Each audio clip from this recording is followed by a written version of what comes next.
ඉතින් වීඩියෝ එක මුලින්ම කියන්න ඕනේ ඔයගලන්ට පේනවා subscribe count එක 10k වෙදලා තියෙන්නේ. ඉතින් මේකට හේතුව ඕගොල්ලෝ. ඉතින් මගේ වීඩියෝ එඩිටින් channel එකත් එක්ක එකතු වෙලා ඉන්න ඕගොල්ලන්ට ගොඩක් ස්තුතියි. හරි ඉතින් අපි බලමු දැන් මේ වීඩියෝ එක හදන්නේ කොහොමද කියලා. ඉතින් මේකට වෙනම CapCut template එකක් නැත්නම් CapCut app එකවත් අවශ්‍ය වෙන්නේ නැහැ. ඉතින් මේකට අවශ්‍ය වෙන්නේ TikTok app එක විතරයි. ඉතින් අපිට ඒකට කරන්න තියෙන්නේ මම description එකේ comment section එකේ උඩින්ම දාලා තියෙනවා TikTok video link එකක්. ඔයා ඒක එකපාරක් click කරන්න. ඊට පස්සේ මේ වගේ තැනකට එන්නේ.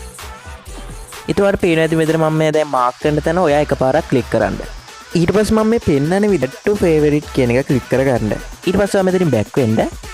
ඉතින් අපිට දැන් තියෙන්නේ මේ ඔයාලට පේනවා ඇති යටින්ම තියෙන මේ පෙන්නන තැන ප්ලස් ලකුණ. ඔයා ඒක එකපාරක් ක්ලික් කරන්න. දැන් ඔයා කරන්න ඕනේ මේ එහා පැත්තේ යටින්ම තියෙන template කියන එකට දාගන්න. ඊට පස්සේ ඔයාලට මෙතනින් template පෙන්නනවා. template 15ක් විතර පහ වුණාම ඔයාට අහුවේ Ferlin කියලා template එක. ඉතින් ඔයාට මේ විදිහට Ferlin කියන template එක හම්බුන ගමන් ඔයා මේ upload photo කියන එක ක්ලික් කරන්න. ඉතින් මම දැන් වැටුනේ photo select කරගන්න තැනට. ඉතින් ඔයාට දැන් තියෙන්නේ photo 6ක් select කරගන්න. ඉතින් මම මේ විදිහට 6ක් select කරගෙන okay කියන එක ක්ලික් කරනවා. හරි ඉතින් ඕකේ දුන්න ගමන් ඔයා මේ වගේ තැනකට එන්නේ. ඊට ඔයාලට පේනවා ඇති උඩ music icon එකක් තියෙනවා. ඔයා ඒක එකපාරක් ක්ලික් කරන්න. ඊට පස්සේ ඔයා මේ favorite කියන icon එක ක්ලික් කරන්න. දැන් ඔයාලට පේනවා අපි වීඩියෝ එක මුලින් දාගත්ත favorite දාගත්ත song එක උඩින්ම තියෙනවා. ඔයා ඒක එකපාරක් ක්ලික් කරලා මෙතනින් back වෙන්න.